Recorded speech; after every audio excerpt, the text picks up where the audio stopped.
Assalamu alaikum my dear student, my name is Zahid Lam Rasool and very warm welcome to my YouTube channel Chemistry Clinic. Student aldehydes ketones means carbonyl compounds का topic हम discuss कर रहे हैं। इसका part 1 जो है वो हमने कंप्लीट कर लिया है, जिसमें हमने एल्डिहाइडोकेटोन्स की प्रेपरेशन मेथड्स को, उनके नोमेनक्लेचर को और base catalyse nucleophilic addition reactions की बात की और साथ ही हमने ऑक्सीडेशन और रिडक्शन को भी डिटेल से डिस्कस किया। आज का जो दूसरा हिस्सा है इस टॉपिक का, इस यूनिट का, वो है जी acid catalysed nucleophilic addition reaction की हम यहाँ पे डिटेल से बात करेंगे। तो इसमें जो जो रिएक्शंस हम डिस्कस करेंगे उनको हम यहाँ पे स्टार्ट करते हैं। सबसे पहले हमने यहाँ पे पॉलीमराइजेशन की बात करनी है। Student acid catalysed nucleophilic addition reaction का जो मैकेनिज्म है वो इससे पीछे वाली जो हमने वीडियो की थी, जो इसका पार्ट 1 है, उसमें हम डिस्कस कर चुके हुए हैं कि base catalysed nucleophilic addition reaction का मैकेनिज्म क्या होगा और acid catalysed nucleophilic addition reaction का मैकेनिज्म क्या होगा। दोनों के mode of action student different होते हैं लेकिन प्रोडक्ट्स हमारे पास सेम होती हैं। और इसकी रीजन भी हमने डिस्कस की थी, क्योंकि एक एसिड कैटालाइज जो होता है वो कार्बनल कंपाउंड की जो कार्बन होती है उसके इलेक्ट्रोफिलिक करैक्टर को मजीद इंक्रीज कर देता है। तो अगर किसी स्टूडेंट को इसके मैकेनिज्म या इससे रेलिवेंट कोई भी प्रॉब्लम हो तो बेटा इसका जो पार्ट 1 है वो आप कंप्लीट देखिएगा, उसमें इसका मैकेनिज्म डिटेल से डिस्कस किया गया है। तो सबसे पहले देखें, जो acid catalysed nucleophilic addition reaction है स्टूडेंट, इसमें जो हम रिएक्शन डिस्कस करने जा रहे हैं वो सबसे पहले है जी पॉलीमराइजेशन। और पॉलीमराइजेशन में स्टूडेंट जो हम चीज डिस्कस करेंगे वो फॉर्मेल्डिहाइड मींस मेथनॉल और एसिटल्डिहाइड मींस एथेनॉल की पॉलीमराइजेशन को हम डिस्कस करेंगे। तो सबसे पहले देखिए स्टूडेंट, हमारे पास मौजूद है मेथनॉल का कंपाउंड मौजूद है। इसके 3 मॉलिक्यूल्स लिए बनने वाला स्टूडेंट हमारे पास जो कंपाउंड मौजूद है इसको हम बोलते हैं मेटाफॉर्मेल्डिहाइड और इसको 1,3,5 ट्राइऑक्सेन भी कहते हैं। और इसको जो ना हम एक साइक्लिक ट्राइमर भी कहते हैं। देखें ये हमारे पास एक मॉलिक्यूल है फॉर्मेल्डिहाइड का, ये स्टूडेंट हमारे पास है दूसरा मॉलिक्यूल फॉर्मेल्डिहाइड का, और ये हमारे पास है एक तीसरा मॉलिक्यूल। तो देखिए 3 मॉलिक्यूल जो ना एक साइक्लिक ट्राइमर की फॉर्म में आपस में कंबाइन हुए और एक पॉलीमर बना है जिसको हम ट्राइऑक्सेन भी कहते हैं। अच्छा स्टूडेंट, इसको मेटाफॉर्मेल्डिहाइड हम कहते हैं। फॉर्मेल्डिहाइड से एक और पॉलीमर बनता है और उसका नाम है पैराफॉर्मेल्डिहाइड, इसको हम कहते हैं पैराफॉर्मेल्डिहाइड। जैसे हमारे पास एल्डिहाइड एसिटल्डिहाइड से परएल्डिहाइड बनेगा। अच्छा स्टूडेंट देखें, ये जो पॉलीमर होता है ना परफॉर्मेल्डिहाइड, इसको हम यूज करते हैं एरोस्पेस टेक्नोलॉजी में, इसको यूज करते हैं। इसकी रीजन क्या होती है? इसकी हाई इंपैक्ट रेजिस्टेंस होती है और इसके अलावा हाई फ्लेम रेजिस्टेंस और जो थर्मल प्रोटेक्शन होती है उससे भी जो ना हम इस वजह से भी हम इसको यूज कर रहे होते हैं पॉलीमर को, क्योंकि जो एरोस्पेस होते हैं जब उसको हम लॉन्च करते हैं तो उसका टेम्परेचर बड़ा ज्यादा होता है, तो उसको थर्मल प्रोटेक्शन देने के लिए, उसके इंपैक्ट रेजिस्टेंस को जो ना बढ़ाने के लिए या फ्लेम से प्रोटेक्शन के लिए हम यूज करते हैं इस पॉलीमर को। इसलिए मैंने मेंशन किया कि इस पॉलीमर को हम यूज करते हैं एरोस्पेस टेक्नोलॉजी में, यूज करते हैं परफॉर्मेल्डिहाइड को। अच्छा अब हम बात करते हैं, अगर एसिटल्डिहाइड की स्टूडेंट बात करते हैं तो देखें ये साइक्लिक ट्राइमर था मेथनॉल का, तो स्टूडेंट ये साइक्लिक ट्राइमर होगा एथेनॉल का। मैंने यहाँ पे बिल्कुल ऐसे स्ट्रक्चर बनेगा। देखें इस कार्बन के साथ 2 हाइड्रोजन है, आप एक हाइड्रोजन की जगह पे CH3 लगाएंगे तो स्टूडेंट वो साइक्लिक ट्राइमर बन जाएगा एथेनॉल का। मैंने इसको इस फॉर्म में मेंशन किया ताकि आपको आइडिया हो कि आप इसको इस फॉर्म में भी लिख सकते हैं, मींस 3 एल्डिहाइड के मॉलिक्यूल। अब देखें ये जो 3 है मैंने ब्रैकेट के साथ नीचे लिखा है, इसका मतलब है कि 3 मोनोमर्स आपस में ज्वाइन होकर एक पॉलीमर बना रहे हैं, साइक्लिक ट्राइमर उसको हम कहते हैं। और इसका नाम भी स्टूडेंट हमारे पास ना पर एल्डिहाइड इसको हम बोलते हैं, पर फॉर्मेल्डिहाइड है ये, पर एल्डिहाइड हमारे पास होता है। और देखें जी ये एक साइक्लिक ट्राइमर है एथेनॉल के, मैंने मेंशन कर दी बातें। अच्छा इसके ना बड़े इंटरेस्टिंग यूजेस हैं और बड़ा इंपॉर्टेंट पॉलीमर है ये।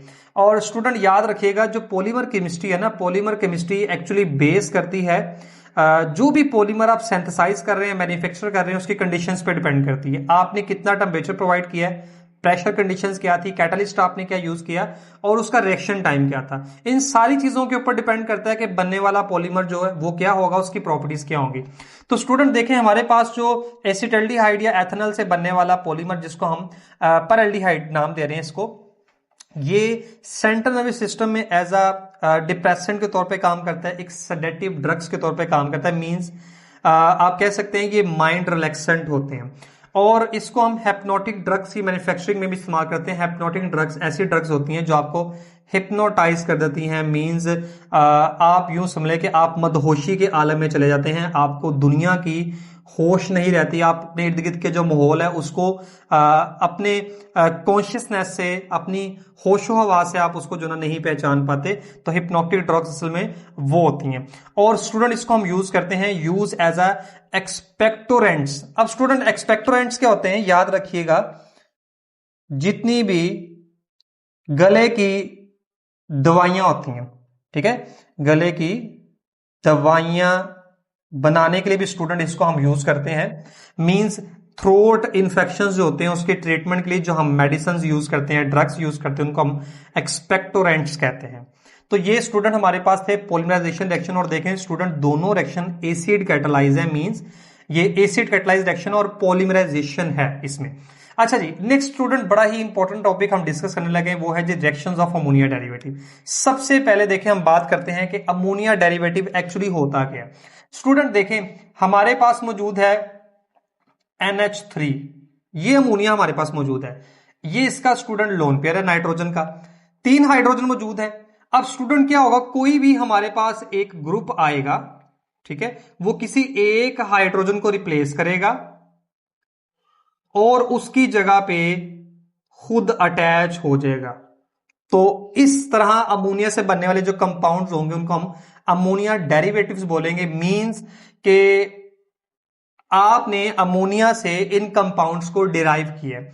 अब ये जी हमारे पास कौन सा ग्रुप हो सकता है, इसको भी हम डिस्कस करते हैं। सबसे पहले हम देखते हैं कि जो अमोनिया डेरिवेटिव है ये कार्बोनिल कंपाउंड से किस तरह से रिएक्ट करते हैं। अब स्टूडेंट, मैंने ये एक कार्बोनिल कंपाउंड लिखा, ये हमारे पास है जी कार्बोनाइल ग्रुप है, इसमें एल्डिहाइड्रोकीटोन्स दोनों शामिल होंगे, याद रखिएगा। सबसे पहले क्या होगा कि ये हमारे पास अमोनिया डेरिवेटिव है। सिंपल सा स्टूडेंट याद रखिएगा, मैकेनिज्म ये है, नाइट्रोजन के साथ दोनों हाइड्रोजन कार्बोनाइल ग्रुप की ऑक्सीजन से रिएक्ट करेंगे, वाटर यहां पे रिलीज होगा, कार्बन का नाइट्रोजन से डायरेक्ट बॉन्ड बनेगा, डबल बॉन्ड बनेगा। और स्टूडेंट इस ग्रुप को हम बोलते हैं अमीनो ग्रुप कहते हैं इसको हम।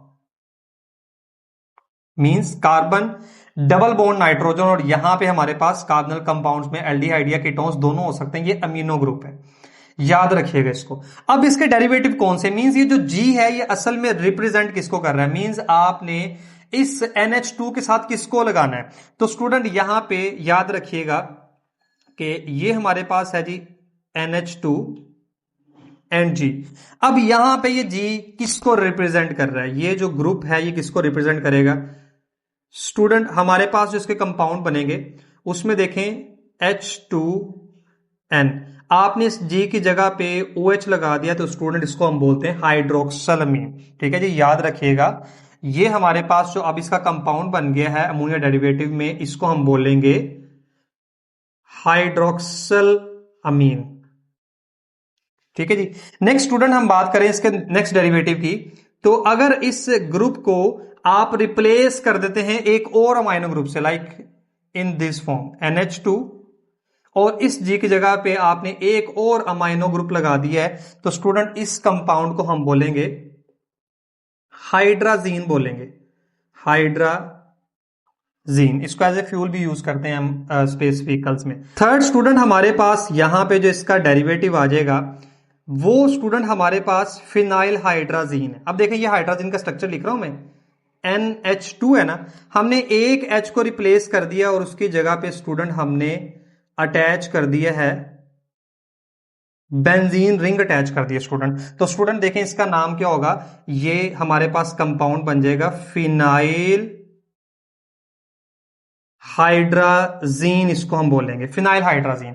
और स्टूडेंट जो लास्ट हमारे पास इसमें जो डेरिवेटिव हम यहां पे डिस्कस करेंगे अमोनिया डेरिवेटिव में, जो ग्रुप हम रिप्लेस कर रहे हैं, इसमें देखें जी हमारे पास H2N एज इट इज, ये student NHP as it is.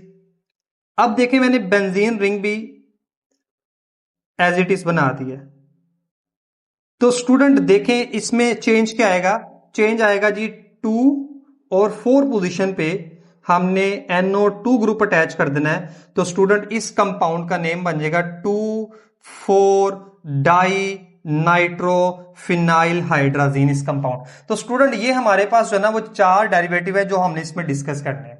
ठीक है जी। अब इसमें हमारे पास जो ग्रुप बनेंगे, सबसे पहले तो देखें हमारे पास अगर हाइड्रोक्सल अमीन रिएक्ट करता है, मैं चंद एक बता दूं, सिंपल स्टूडेंट होना पता क्या है, ये जो H2 है ना हर केस में बस इसने रिप्लेस करना और जहां पे G है ना उसकी जगह पे आप ये ग्रुप्स अटैच करते जाएंगे। ये सिंपल सा रिएक्शन है। अब इसमें इंपॉर्टेंट चीज स्टूडेंट क्या है, देखें मैं यहां पे स्टूडेंट आपको रिएक्शन करके बताता हूं एक जी।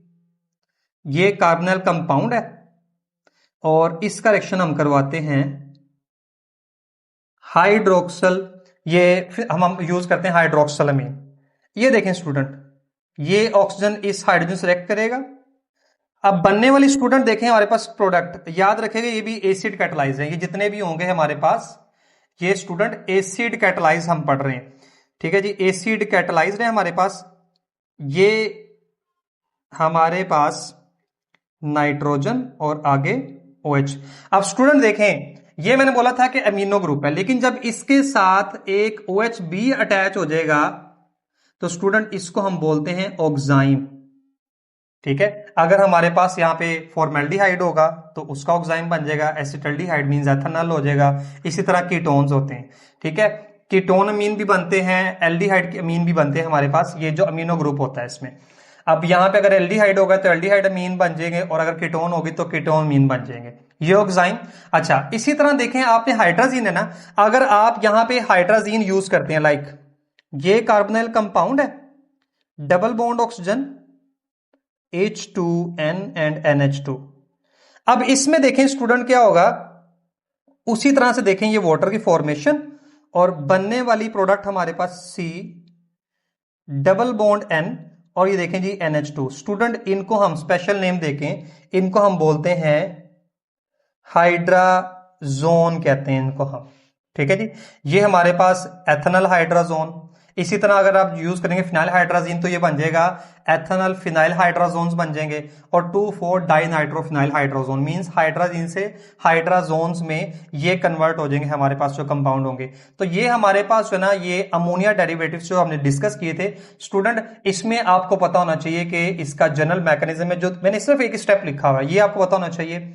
और चारों ग्रुप्स का आपको पता होना चाहिए। अमीनो ग्रुप किसे कहते हैं, आप ऑक्साइम किसको बोलते हैं, हाइड्रोजन ग्रुप हमारे पास कौन सा होता है, इन चीजों के बारे में आपको इंफॉर्मेशन होनी चाहिए। सबसे इंपॉर्टेंट चीज स्टूडेंट इसमें यह है कि जो हमारे पास टेस्ट है ये 2,4 डाइनाइट्रोफिनाइल हाइड्राजीन जो कंपाउंड है, जब ये एल्डिहाइड और कीटोन्स के साथ रिएक्ट करेगा स्टूडेंट तो इसके येलो रेडिश येलो इसके प्रेसिपिटेट्स बनते हैं और इसको हम आइडेंटिफिकेशन टेस्ट के तौर पे यूज करते हैं carbonyl compound to non carbonyl compounds. Aldehyde और कीटोन दोनों इसके साथ रेडिश येलो प्रेसिपिटेट्स बनाएंगे। मींस अगर हमने कार्बोनिल कंपाउंड्स को आइडेंटिफाई करना है तो हम 2,4 डाइनाइट्रोफिनाइल हाइड्रोजन के जरिए उसको आइडेंटिफाई कर सकते हैं नॉन कार्बोनिल कंपाउंड से। थर्ड रिएक्शन स्टूडेंट देखें, इसमें जो acid catalysed nucleophilic addition reactions पढ़ रहे हैं, इसमें रिएक्शन है जिसका अल्कोहल के साथ, ये बहुत इंपॉर्टेंट रिएक्शन है स्टूडेंट। हमारे पास मौजूद है एसिटल्डिहाइड का मॉलिक्यूल। ठीक है जी, यहां पे हम CH3 और ये H, ये हमारे पास है एथेनॉल या इसको हम बोलते हैं एसिटल्डिहाइड। अच्छा, इसका रिएक्शन हम करवा रहे हैं अल्कोहल के साथ। दो हम स्टूडेंट यूज कर रहे हैं अल्कोहल के यहां मॉलिक्यूल, और चूंकि स्टूडेंट ये एसिड कैटलाइज्ड रिएक्शन है तो ये रिएक्शन होगा in the presence of N acid HCl। ठीक है जी, यहां पे मॉइस्चर नहीं होना चाहिए, इसका ख्याल रखना है आपने। अब स्टूडेंट यहां पे होगा क्या, एक्चुअली जो हमारे पास प्रोडक्ट बनने वाली है उसका नाम है एसिटल। ये कार्बन, ये इसमें कुछ स्टेट हो जाएगी इस तरह से CH3 एंड H। अब देखेंगे दो हमारे पास अल्कोहल के मॉलिक्यूल्स हैं तो इसमें क्या होगा, दो इथॉक्सी रेडिकल्स हमारे पास बनेंगे। अब वो इथॉक्सी रेडिकल किस तरह से बनेंगे, साथ में वाटर भी एलिमिनेट होगा। मैं आपको बता देता हूं, यहां पे C2H5OH प्लस ये हमारे पास दूसरा अल्कोहल का मॉलिक्यूल। अब स्टूडेंट देखें यहां पे क्या होगा, आप यूं समझें कि ये हमारे पास एक इथॉक्सी रेडिकल प्रोड्यूस हो गया, H और OH ये अल्कोहल के मिलेंगे आपस में, वाटर बनेगा, ये इथाइल कार्बोकैटाइन बनेगा। ठीक है जी। यहां पे अब चूंकि न्यूक्लियोफिलिक एडिशन है तो ये as a ethoxide as a nucleophile behave करेगा इस पार्शियल पॉजिटिव कार्बन पे। ये जो पार्शियल पॉजिटिव कार्बन पे इस पे अटैक होगा और बॉन्ड यहां पे शिफ्ट हो जाएगा। मींस आप यूं समझ लें कि सबसे पहले ये ऑक्सीजन नेगेटिवली चार्ज हो जाएगी और ये जो हमारे पास न्यूक्लियोफाइल था एथोक्साइड ये अटैच हो गया। अब ये जो नेगेटिवली चार्ज ऑक्सीजन होगी वो इस पॉजिटिवली चार्ज कार्बोकैटायन पे अटैक करेगी। तो स्टूडेंट बनने वाली जो प्रोडक्ट होगी ना इसको हम बोलते हैं, इस प्रोडक्ट को एसिटल बोलते हैं जी। इसे हम कहते हैं जी acetal formation when ethanal react with ethanol. ये याद रखिएगा, इनके आईयूपीएक नेम में डिफरेंस याद रखिएगा। और स्टूडेंट इसका जो आईयूपीएक नेम होगा तो देखें जी 1 और ये कार्बन है 2।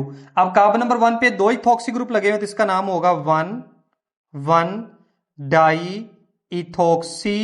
कितनी कार्बन है स्टूडेंट? 2 हैं, तो जिसको हम बोलेंगे इथेन बोलेंगे। याद रखिएगा इसका आईयूपीएक नेम।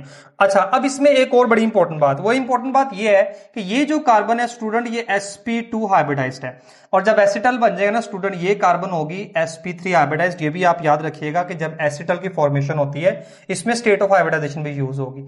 अच्छा, अब ये सबसे इंपॉर्टेंट क्यों है?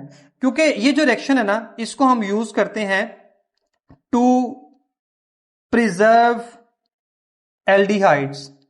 एल्डिहाइड्स को प्रिजर्व करने के लिए हम ये रिएक्शन करते हैं, क्योंकि एल्डिहाइड का जब हम एथेनॉल के साथ रिएक्शन करवाते हैं तो ये एसिटल में कन्वर्ट हो जाते हैं, जो कि इतनी आसानी से ऑक्सीडाइज नहीं हो सकते। तो आपको पता है जो एल्डिहाइड्स होते हैं इनको तो कोई वीक ऑक्सीडाइजिंग एजेंट भी मिले तो ये फौरन से ऑक्सीडाइज होकर कार्बोक्सिलिक एसिड में चेंज हो जाएंगे। तो इनको प्रिजर्व करने के लिए हम यूज करते हैं एसिटल की फॉर्मेशन। मीन हम इन एल्डिहाइड्स को एसिटल में कन्वर्ट कर देते हैं। और अगर हम देखें इन एसिटल्स में वाटर ऐड करें तो ये बड़ी आसानी से वापस कन्वर्ट हो जाएंगे, एथेनॉल में कन्वर्ट हो जाएंगे। तो ये स्टूडेंट हमने 3 रिएक्शन डिस्कस किए हैं nucleophilic acid catalysed nucleophilic addition reaction में। एक पॉलीमराइजेशन, दूसरा अमोनिया डेरिवेटिव और तीसरा reaction of acetaldehyde with alcohol. अब स्टूडेंट हमने एक टॉपिक डिस्कस करना है और वो है जी आइडेंटिफिकेशन टेस्ट हैं एल्डिहाइड और कीटोन्स के। मैं इसको स्टूडेंट आपके साथ एक चार्ट की फॉर्म में डिस्कस करूंगा जिसमें बड़ा ही आसान तरीके से सारी चीजों को समराइज किया गया जितने भी आइडेंटिफिकेशन टेस्ट हैं। स्टूडेंट ये हमारे पास एक चार्ट मौजूद है जिसमें जितने भी आइडेंटिफिकेशन टेस्ट हैं कार्बोनिल कंपाउंड्स को मैंने इसको मेंशन कर दिया है और ये स्पेशल मैंने वर्किंग किया आप लोगों के लिए। अब इसमें देखें स्टूडेंट, सबसे पहले हमारे पास सोडियम बाइसल्फाइड और 2,4 डाई नाइट्रोफिनाइल हाइड्रोजन टेस्ट है। सोडियम बाइसल्फाइड में स्टूडेंट आपको पता है व्हाइट प्रेसिपिटेट्स आते हैं और 2,4 डाई नाइट्रोफिनाइल हाइड्रोजन में हमारे पास रेड और येलो प्रेसिपिटेट्स आते हैं और दोनों ही एल्डिहाइड और कीटोन्स ये टेस्ट परफॉर्म करेंगे। मींस वो एरोमेटिक हों कंपाउंड्स या नॉन एरोमेटिक, दोनों ही परफॉर्म करेंगे हमारे पास। नेक्स्ट स्टूडेंट हमारे पास है Fehling solution test and Benedict solution test. अब आपको पता है कि जो फेलिंग सोल्यूशन, बेनेडिक्ट सोल्यूशन और टॉलिन्स रिएजेंट जिसको हम सिल्वर मिरर टेस्ट भी अभी हम डिस्कस करते हैं, ये तीनों हमारे पास माइल्ड ऑक्सीडाइजिंग एजेंट है। और आपको पता है एल्डिहाइड जो है वो माइल्ड ऑक्सीडाइजिंग एजेंट के साथ टेस्ट परफॉर्म करते हैं, रिएक्शन करते हैं और इनकी ऑक्सीडेशन हो जाती है। लेकिन जो कीटोन्स हैं चूंकि उनकी ऑक्सीडेशन के लिए हमें स्ट्रॉन्ग ऑक्सीडाइजिंग एजेंट की जरूरत होती है तो वो फेलिक सोल्यूशन और बेनेडिक्ट सोल्यूशन के साथ टेस्ट नहीं देंगे। Even not with silver mirror means Tollens reagent के साथ भी ये रिएक्शन परफॉर्म नहीं करेंगे। लेकिन इसमें इंपॉर्टेंट चीज ये है कि स्टूडेंट जो बेंजल्डिहाइड है ना, बेंजल्डिहाइड भी फेलिक सोल्यूशन और बेनेडिक्ट सोल्यूशन टेस्ट परफॉर्म नहीं करेगा। ये इंपॉर्टेंट चीज आपने याद रखनी है। एरोमेटिक एल्डिहाइड ये टेस्ट नहीं देते, फेलिंग और बेनेडिक्ट सोल्यूशन। इसी तरह अगर हम सिल्वर मिरर पे स्टूडेंट मूव करते हैं तो सिल्वर मिरर और टॉलिन्स रिएजेंट हमारे पास जो होता है इसको हम यूज करते हैं टेस्टिंग के लिए एल्डिहाइड और कीटोन्स की। तो एल्डिहाइड और कीटोन्स को डिस्टिंग्विश करने के लिए हम सिल्वर मिरर टेस्ट परफॉर्म करते हैं। एल्डिहाइड्स ये टेस्ट पॉजिटिव देते हैं, लेकिन हमारे पास जो कीटोन्स हैं वो ये टेस्ट नेगेटिव देंगे, मींस ये टॉलिन्स रिएजेंट के साथ रिएक्ट नहीं करेंगे। अच्छा, नेक्स्ट हम बात करते हैं आइडोफॉर्म टेस्ट की। तो आइडोफॉर्म टेस्ट को हम पहले भी डिस्कस कर चुके हैं, यहां पे फिर से देख लें आप कि सिर्फ वही कंपाउंड आइडोफॉर्म टेस्ट पॉजिटिव देंगे स्टूडेंट जिसमें फंक्शनल ग्रुप वाली कार्बन के साथ CH3 ग्रुप मौजूद होगा। ये सबसे बड़ी आइडेंटिफिकेशन है। तो आप इस चार्ट में भी देख सकते हैं कि कौन कौन से कंपाउंड है जिनके साथ CH3 मौजूद है और वो पॉजिटिव आइडोफॉर्म टेस्ट दे रहे हैं और आइडोफॉर्म में हमारे पास येलो प्रेसिपिटेट्स बनते हैं। लास्ट स्टूडेंट हमारे पास सोडियम नाइट्रोक्लोराइड टेस्ट है। ये स्पेशली कीटोन्स के लिए होता है और सिर्फ कीटोन्स ही देंगे, चाहे वो एलिफेटिक हैं या एरोमेटिक कीटोन्स, दोनों सोडियम नाइट्रोक्लोराइड टेस्ट परफॉर्म करेंगे। इसमें वाइन रेड हमारे पास जो ना वो कलर आ जाता है at the end of reaction. अच्छा, यहाँ पे एट द एंड अगर आप देखें तो बड़ी इंपॉर्टेंट बात लिखी हुई है कि only formic acid give silver mirror test. जो कार्बोक्सिलिक कंपाउंड्स हैं नॉर्मली वो सिल्वर मिरर टेस्ट परफॉर्म नहीं करते, मींस वो टॉलिन रीजन के साथ रिएक्ट नहीं करते, लेकिन फॉर्मिक एसिड वाहिद कार्बोक्सिलिक एसिड है जो रिएक्ट करता है। तो स्टूडेंट ये हमारे पास थे important identification test of aldehyde and ketones. So student, this is all about aldehyde और ketones। हमने इसमें डिटेल से डिस्कस किया aldehyde और ketones की प्रेपरेशन को। उसके बाद हमने बात की उनके एसिड और base catalysed nucleophilic addition reaction, oxidation reactions of aldehyde and ketones, reduction reactions and then identification reactions of aldehyde and ketone। So student ये इन्फॉर्मेशन आप अपने बाकी दोस्तों के साथ भी जरूर शेयर कीजिएगा। दुआओं में याद रखिएगा स्टूडेंट। अल्लाह ताला आपका हामी और नासिर हो।